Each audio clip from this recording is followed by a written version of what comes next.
Sejam muito bem-vindos ao canal. Afinal, o que somos nós?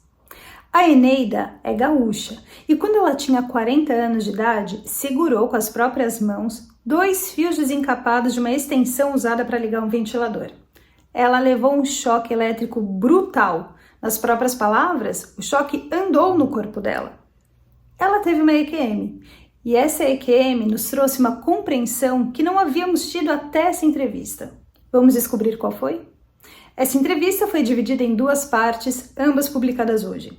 Na primeira parte, ela nos conta sobre a sua EQM e responde algumas perguntas. Na segunda parte, responde a mais perguntas e nos conta outras experiências. Se gostarem, por favor, deem um like, compartilhem o canal, se inscrevam, toquem o sininho. Isso ajuda e muito a mensagem chegar a mais pessoas. Vocês vão amar. Bom proveito!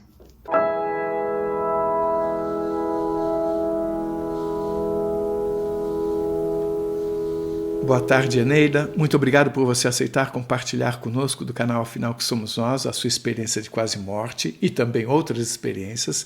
Peço, por favor, que você se apresente, nos diga de onde está falando e nos conte tudo no maior detalhe que for possível. Muito obrigado. A palavra está com você. Olá, Carlos. É um prazer falar para o canal. Meu nome é Eneida, moro em Sapucaí do Sul, na Grande Porto Alegre, Rio Grande do Sul. E por profissão eu sempre trabalhei em contabilidade, né, gerenciando, sendo encarregada de escritórios de contabilidade. Mas atualmente eu estou aposentada, já faz alguns anos. Bem, a minha experiência de quase morte, ela aconteceu quando eu tinha mais ou menos uns 40 anos, e hoje eu estou com 67. Nós morávamos, eu e a minha cunhada, com as nossas famílias, e dividíamos o serviço. Ela, nesse dia, estava cozinhando e eu lavando roupas. Como nós não tínhamos máquina de lavar, era no tanque mesmo a roupa. E ela colocou uma frigideira com óleo para esquentar, para fazer a comida, e ela esqueceu, e essa frigideira incendiou. Daí eu vi que a área de serviço era colada na cozinha, eu vi quando deu aquele clarão na cozinha, né? Ela entrou gritando e eu disse, não, coloca a tampa se tu consegue e só faz isso. Daí ela colocou a tampa, apagou, o fogo apagou e fez uma fumaceira. E essa fumaceira inundou toda a casa.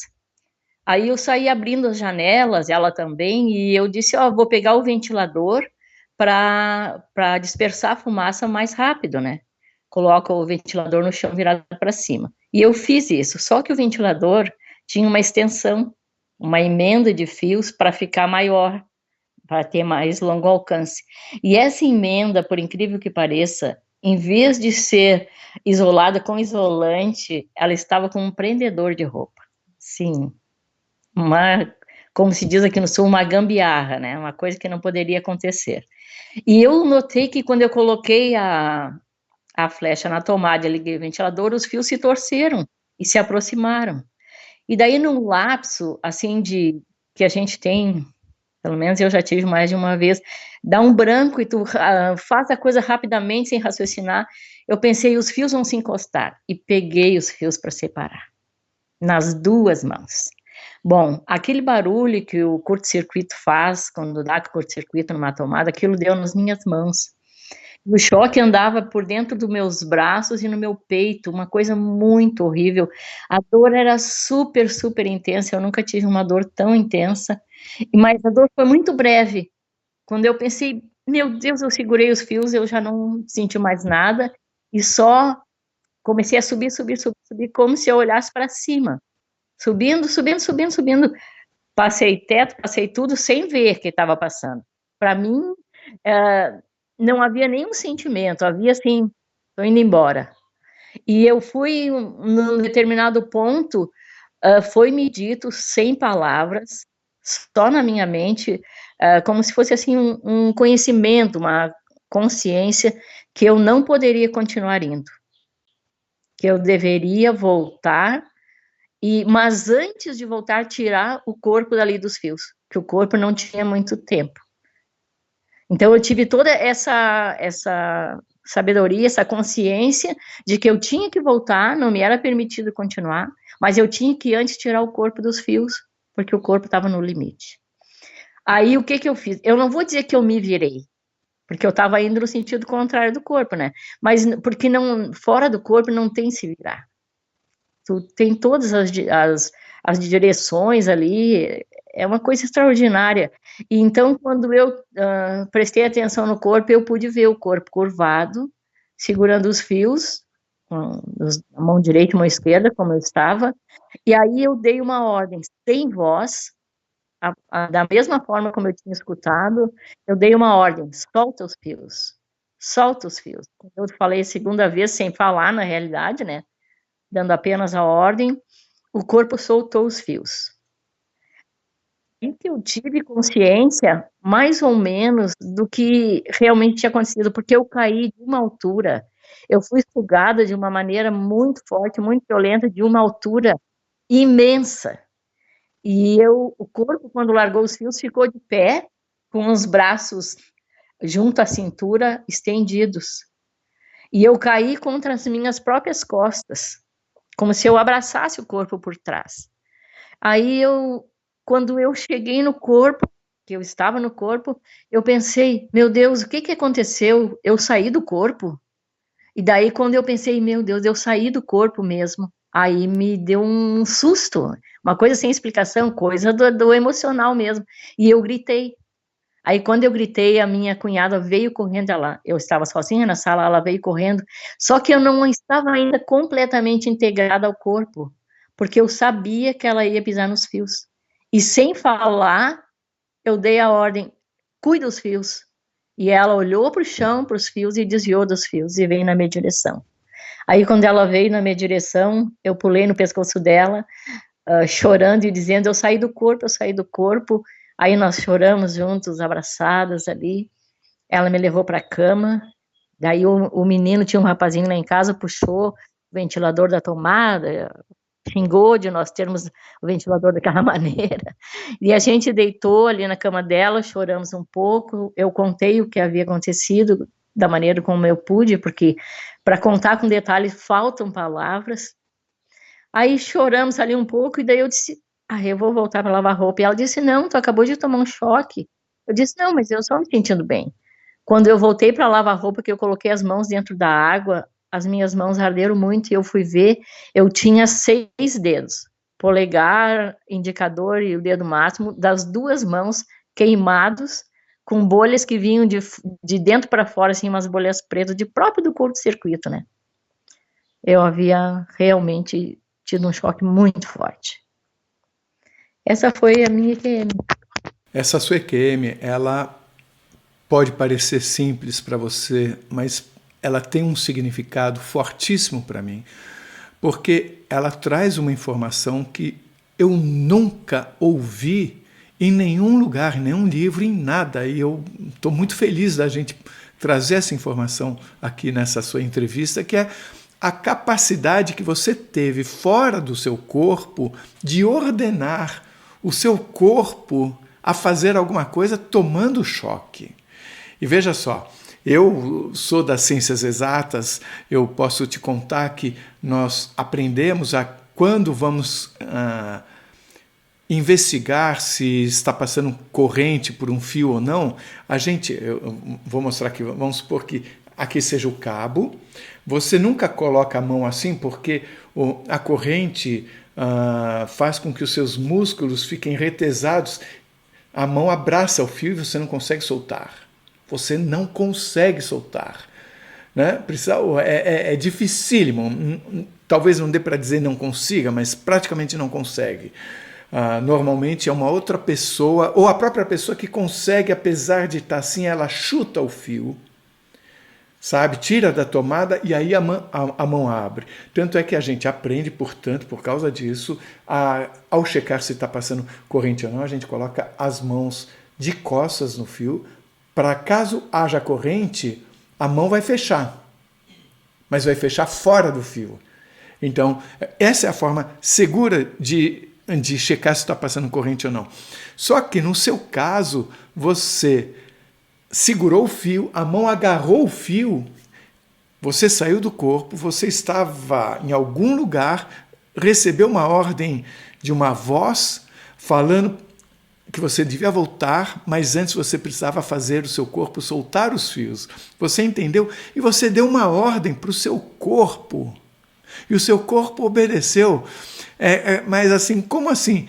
Se você está lá fora e no corpo ao mesmo tempo, você, na hora que você ouviu, você já soltaria, porque você já ouviu. Mas é como se houvesse três coisas. Tem a voz, tem você lá fora e tem o corpo. O corpo, aparentemente, está talvez sem ninguém, porque você não obedeceu de imediato, você deu a ordem, olhou para o corpo, deu a ordem mentalmente, e aí ele obedeceu. Isso, para mim, é muito significativo, é uma informação na nossa pesquisa da maior importância, e acho que não só aqui no Brasil. Acho que essa é uma informação muito importante para toda a pesquisa mundial das EQMs. E aí já é um pouco diferente. Tem um segundo caso também, que quando você vê a sua cunhada chegando, você diz que você estava desencaixada ainda, né? E aí você fala mentalmente para ela. Você não falou com voz, falou? Não, só ordenei na mente. Você ordenou na mente e depois você perguntou se ela escutou alguma coisa, se ela sentiu, por que ela tomou esse cuidado? Não, sabe que eu não voltei nela com esse assunto, porque tu desviou dos fios, eu não voltei até hoje. Bem, eu entendo que você não tenha falado naquele momento, né? Porque você tinha acabado de ter sido quase cozida ali nos fios, né?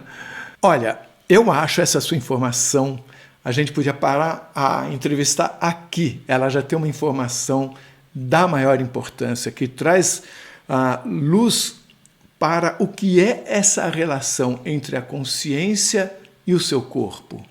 Falado isso, eu queria que você me contasse um pouco mais sobre a sua saída do corpo. Como é que foi? Você disse que imediatamente você sentiu só um pouquinho de dor e que imediatamente você deixou de sentir dor e começou a subir. O que você via enquanto você subia?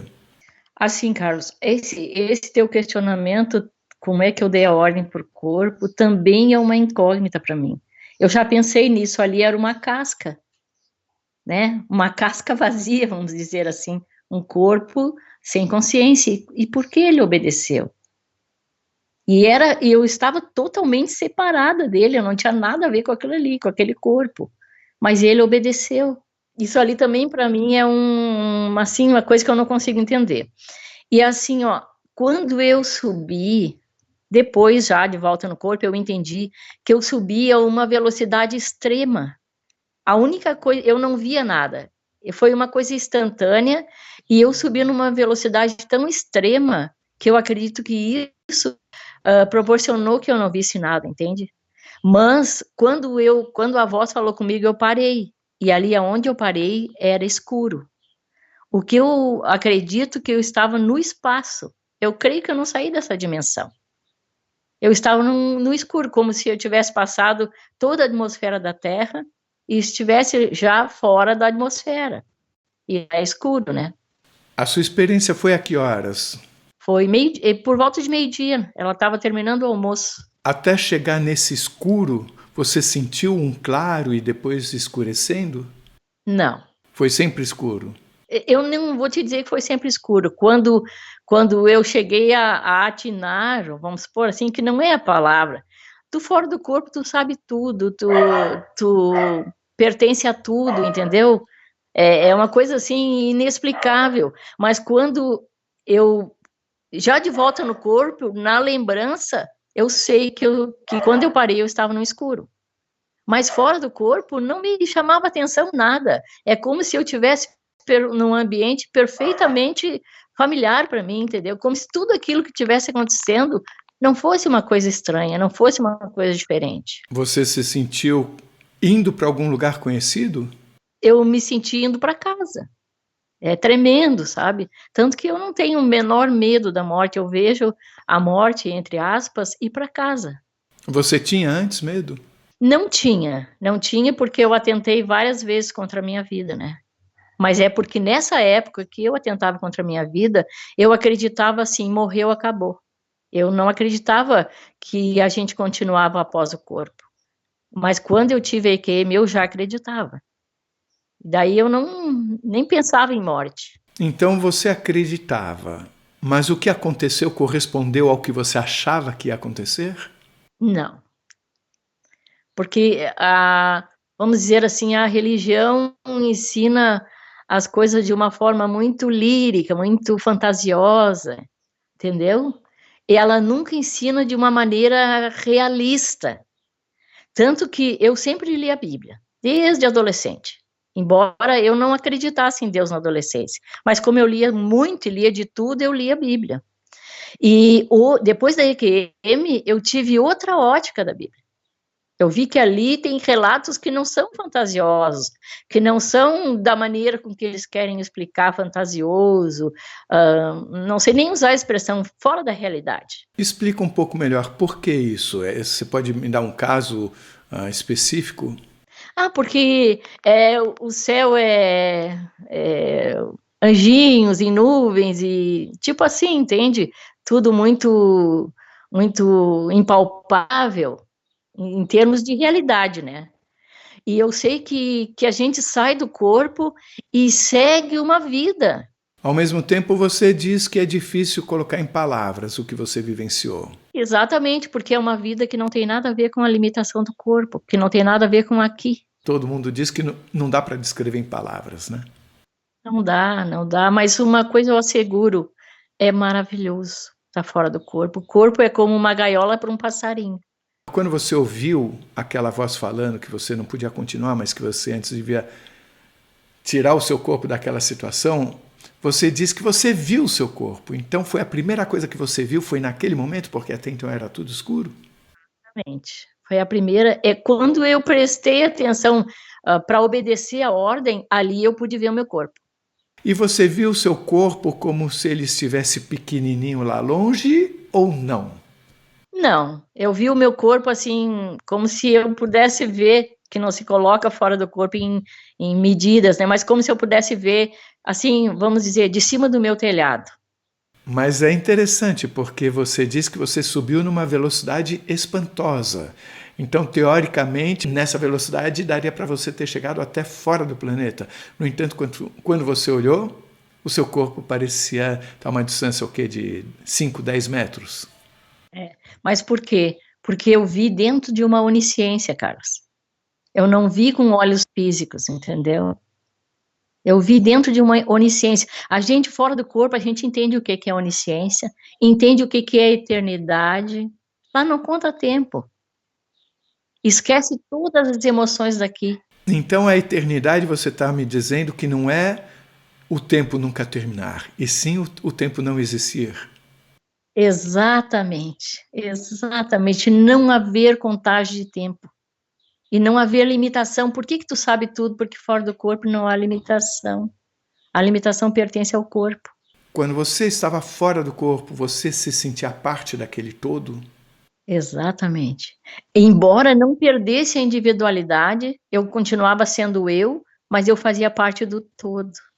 Esse sentir-se parte do todo tem a ver com você ter sentido aumentar o seu conhecimento? Como se você passasse a ter também o conhecimento que o todo tem? De certa forma é isso. Mas é assim, ó. É como se pudesse estar em todos os lugares ao mesmo tempo, como se pudesse ter todo o conhecimento. Não havia perguntas, porque não havia necessidade de respostas. É difícil de entender, né? E o sentimento, qual era? Eu vou te dizer, sabe como que eu consigo traduzir? Eu digo assim, ó, é um nada maravilhoso. Porque os sentimentos são coisas daqui. Eu me admiro, assim, quando eu vejo alguma EQM, a pessoa, eu fiquei com angústia, eu fiquei com isso. É outra coisa que a religião ensina, que a gente vai ter fortes emoções, fora do corpo não tem emoção. Emoção é uma coisa do físico. Mas é algo, vamos chamar de paz. É algo, assim, tremendo, maravilhoso demais. Por isso que muitas pessoas não querem voltar. Você diz que a emoção, assim como o tempo, são coisas daqui. Mas assim, quando a gente pensa no dia a dia, pensa na emoção de ver um filho nascer, na emoção de ver um pôr do sol maravilhoso, ou qualquer outra coisa que gere emoção na pessoa, alguém que pode estar assistindo agora vai pensar, mas eu não vou ter isso, então é legal mesmo assim? É porque o que tu vai ter excede a tudo isso. É tão, tão, tão maravilhoso, tão indescritível o bem-estar, que excede a toda essa maravilha que é ver um pôr do sol, né? Ver um filho nascer, que é uma das maiores emoções, ver um neto nascer, mas é muito mais do que tudo isso. E é real. É como se a palavra emoção não explicasse tudo isso. Não cabe, entendeu? Não cabe na palavra. Você disse que você não precisou olhar para trás para ver o seu corpo, né? Eu queria saber, o que você via além do corpo? Você viu seu corpo segurando os fios, em pé ainda, mas o que mais você via? Eu vi toda a cena ali. Embora como se fosse um holofote, assim, a minha atenção era no corpo. Mas eu via a cena ali, eu curvada do lado do ventilador, segurando os fios, eu via a cena. Essa voz que falou com você, você consegue dizer se era jovem, mais madura, se era de mulher, se era de homem? Eu acredito que seja de homem, porque essa voz, vamos dizer assim, ela foi uma constante na minha vida. Não foi só essa vez. A partir daí ou desde antes? Desde antes, eu até poderia contar um relato que aconteceu um dia antes da EQM. Por favor. Um dia antes da EQM, eu estava na Serra Gaúcha, em Canela, num evento de música, e veio uma frase na minha mente, timbre de voz de homem, mas era só na minha mente. E a voz disse: "Você vai partir". E eu desconsiderei aquilo ali, segui ouvindo a música. A voz, passado um breve momento, disse novamente: "Você vai partir".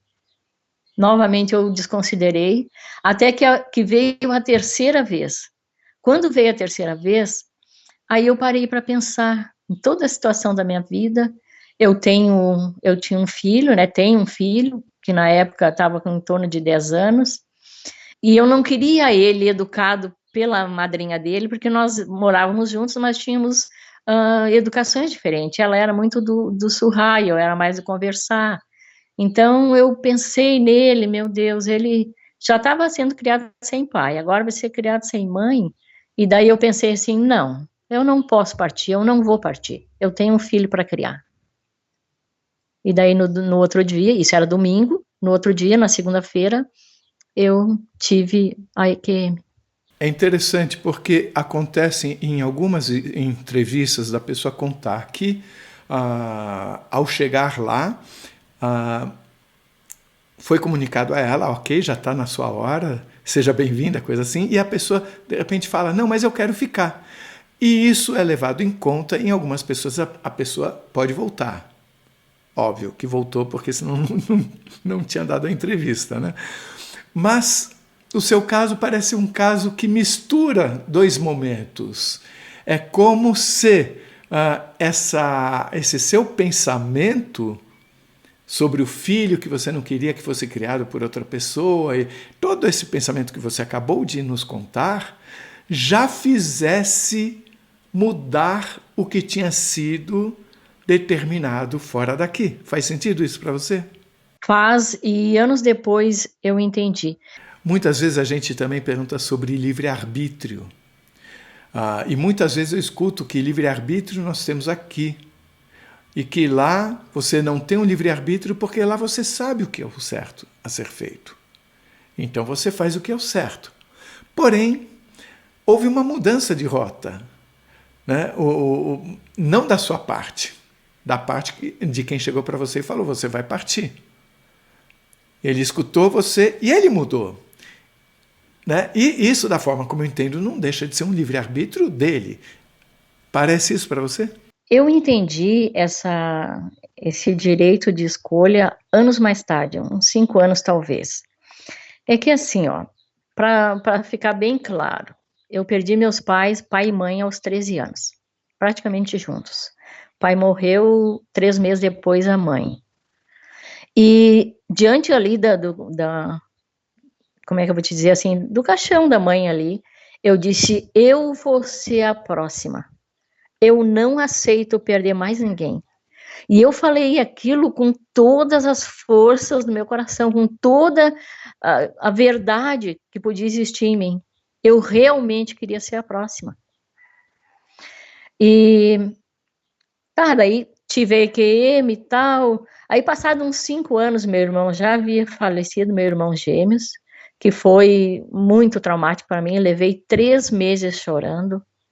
Precisei da ação sobrenatural para aceitar. Você precisou do quê? Repete que embolou. Do sobrenatural, de algo que não é daqui, para mim poder aceitar a morte dele. Então, um dia eu estou sozinha em casa, já fazia talvez 1 ano, 2 que ele havia partido, e eu, fazendo a minha lida, eu perguntei para mim mesma, entende? Eu não perguntei para ninguém. Eu comecei a lembrar da EQM, eu comecei a lembrar lá de Canela, de que eu pude escolher, e daí eu me perguntei, por que será que foi me dado o direito de escolher? E daí a voz veio e disse assim, tu não disse que tu queria ser a próxima? Quando veio essa voz, eu me reportei lá pro velório da minha mãe, e lembrei daquele pedido, daquele desejo tão forte de ser a próxima, de não ver mais ninguém partir. Então eu entendi. Eles tinham, o plano era levar o meu irmão gêmeo. Mas como eu tinha dito que eu não queria ver mais ninguém partir, tinha dito sério, não bobagem que se diz boca fora, mas quando a gente diz com toda a força do coração da gente, com toda a verdade, é levado a sério. Então, como eu tinha dito, eu quero ser a próxima, eles me deram a opção de escolher. Não deixem de assistir a segunda parte desta linda entrevista da Eneida, em que ela continua a responder as nossas perguntas e também nos conta outras experiências. Você vai amar! O link está disponível para você aqui em cima e também na descrição do vídeo.